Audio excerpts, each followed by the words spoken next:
Presentation is on the anti-war movement. The anti-war idea was around before the Vietnam War, when the Committee for Sane Nuclear Policy came out in 1957, followed by the Student Peace Union in 1959. Neither of these organizations were as influential as the Students for a Democratic Society was, which was the main leading organization of the anti-war movement, even though it originated in 1960 as a civil rights group. On August 2, 1964, U.S. Marine ship the USS Maddox engaged in a short sea battle in the Gulf of Tonkin with 3 North Vietnamese Navy torpedo boats. Although there are no casualties on the U.S. side, this is enough to convince Congress to pass the Gulf of Tonkin Resolution on August 7th, which allowed President Johnson to assist South Vietnam against communist aggression. Starting in March of 1965, LBJ implemented Operation Rolling Thunder. It was a massive attack on North Vietnam's communist leaders and the first official launching of U.S. ground troops in Vietnam. At University of Michigan in Ann Arbor, first teach-in was held. The teachers decided to strike against the intended curriculum in order to inform the students of the happenings in Vietnam so that they would be able to form an opinion for themselves. General Westmoreland was a West Point graduate who specialized in guerrilla warfare and led the U.S. in Vietnam. In 1965, he requested for hundreds of thousands of more troops.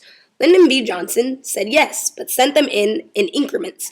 This caused an uproar for the people of the anti-war movement. Due to public pressure, LBJ calls a bombing halt. By the end of 1966, there was a total of 389,000 troops. This increase in troops caused an increase in protests both in the U.S. and worldwide. On March 31st, 25,000 demonstrators marched in New York City, and in London, on July 3rd, 4,000 demonstrators protested the war at the U.S. Embassy. Also, napalm protests increased worldwide, and May 4 women tried to block the napalm shipment. In 1967, Martin Luther King Jr. publicly announced his disapproval for the war. This united the civil rights movement and the anti-war movement together, and it increased the peace movement's momentum. Also that year, Eugene McCarthy ran for president. His campaign most closely resembled the opinions of the anti-war activists, but he didn't win the election. The peace activists were upset because they knew that Nixon wouldn't do anything to end the war even though he promoted peace in his campaign. That same year, the Vietnam Veterans Against the War emerged after 6 veterans marched together on April 15th and decided to start a group.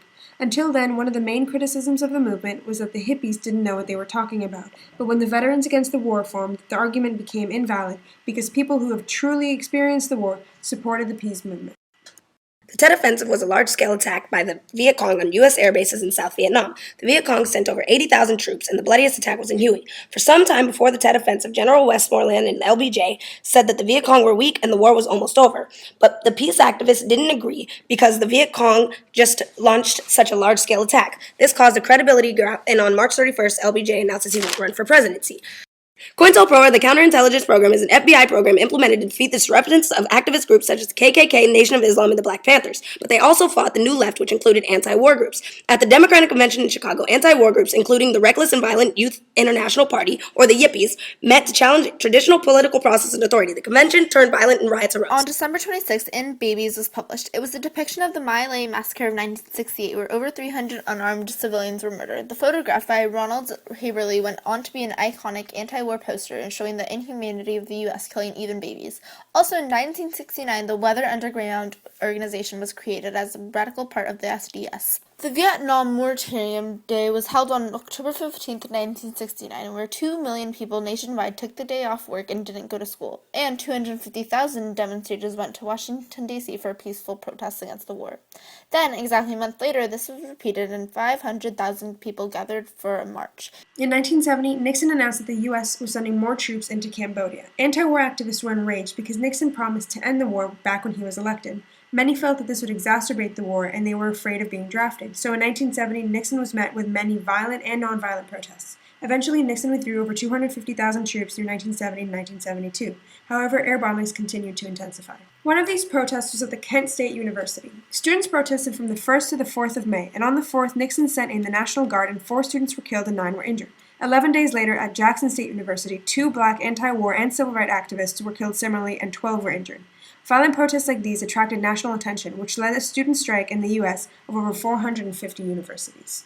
From May 1st to 3rd, a total of around 25,000 members of what was called the May Day Tribe camped and marched in the streets of D.C., attempting to shut down the government for not ending the war. Around 10,000 police, National Guard, and federal troops were sent to end the protest, using whatever means necessary. A popular method was tear gas, as shown in the bottom right picture. A group of 7 religious anti-war activists, the Harrisburg Seven, were arrested and charged for conspiring to bomb heating tunnels and kidnap presidential advisor Henry Kissinger. The government resorted to unwarranted wiretapping in attempts to obtain evidence. The Harrisburg Seven case was just one of many in which anti-war activists were tried for attempts to sabotage the country. In 1973, the War Powers Act was written to reduce the president's power in matters of starting wars. Under this act, the president must provide Congress with at least 48 hours of notice before deploying troops, and those troops cannot remain abroad without prior congressional approval for more than 60 days. President Nixon attempted to veto the act, but it passed with 2/3 majority. A big part of the pop culture during the anti-war movement was the music. Patti Smith, Bob Dylan, and the Beatles were especially popular during this time with anti-war songs like All You Need Is Love, People Have Power, and Blowing in the Wind.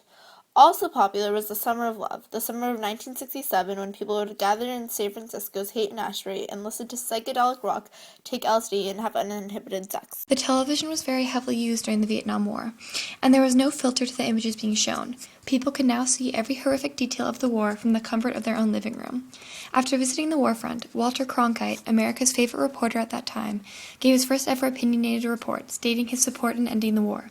These images helped fuel people's hatred towards the war. The hippie movement started in the late 60s. They rejected established institutions and values and sought spontaneity. Hippies played a strong role in fighting for the anti-war movement by supporting nonviolence and peace. The peace sign started in the hippie movement. Despite the preconceived thoughts that hippies just smoke a bunch of weed, they actually use LSD more often. One of their main slogans was "Make love, not war."